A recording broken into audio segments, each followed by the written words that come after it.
Alors, pour appliquer une matière ou une couleur sur un modèle 3D SketchUp, il faut se rappeler que si vous avez fait des groupes, la matière ou la couleur va se porter sur l'ensemble du groupe.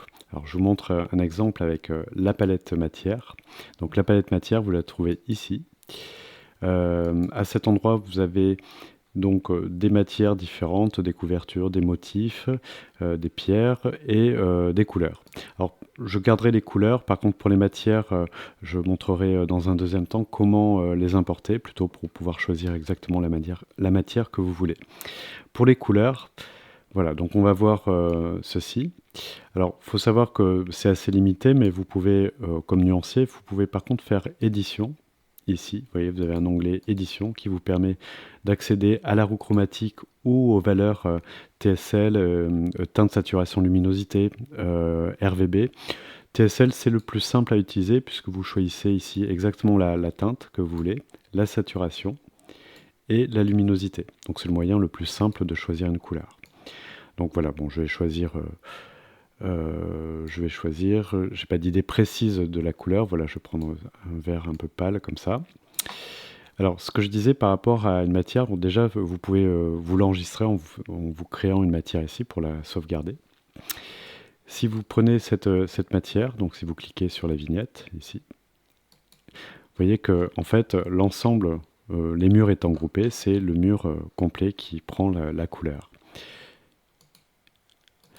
Si vous souhaitez ne peindre qu'une surface, il faut pour ça rentrer dans le groupe, double-clic pour accéder au groupe. Donc là, c'est le groupe mur que j'atteins en double-cliquant. Double-clic, je vois les pointillés, ça veut dire que je travaille dans le groupe. Donc là, je vais pouvoir appliquer la matière ici par exemple. Alors, on voit bien que pour les murs, la couleur s'est appliquée à l'ensemble des murs. Si je souhaite qu'il s'arrête ici, eh bien tout simplement, il faut que je fasse une délimitation dans mon groupe mur. Alors, je vais annuler ce que j'ai fait. Je vais désélectionner ça. Je vais masquer ce qui peut me gêner. Par exemple, la corniche. Je vais la nommer parce que je ne l'ai pas nommée tout à l'heure. Donc pour nommer la corniche, ça va être dans structure. Voilà, je sélectionne mon groupe et je fais 2 clics. Corniche. Et je peux masquer la corniche. Pareil pour la plainte.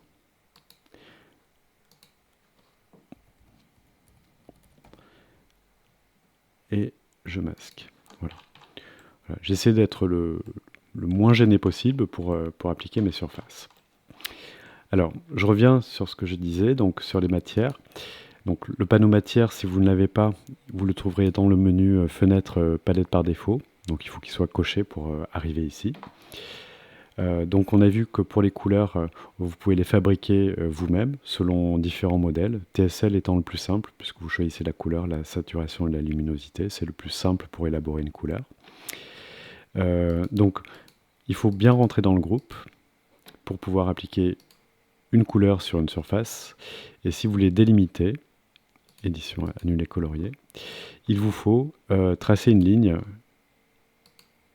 de la base du mur jusqu'à son sommet pour avoir 2 surfaces éditables.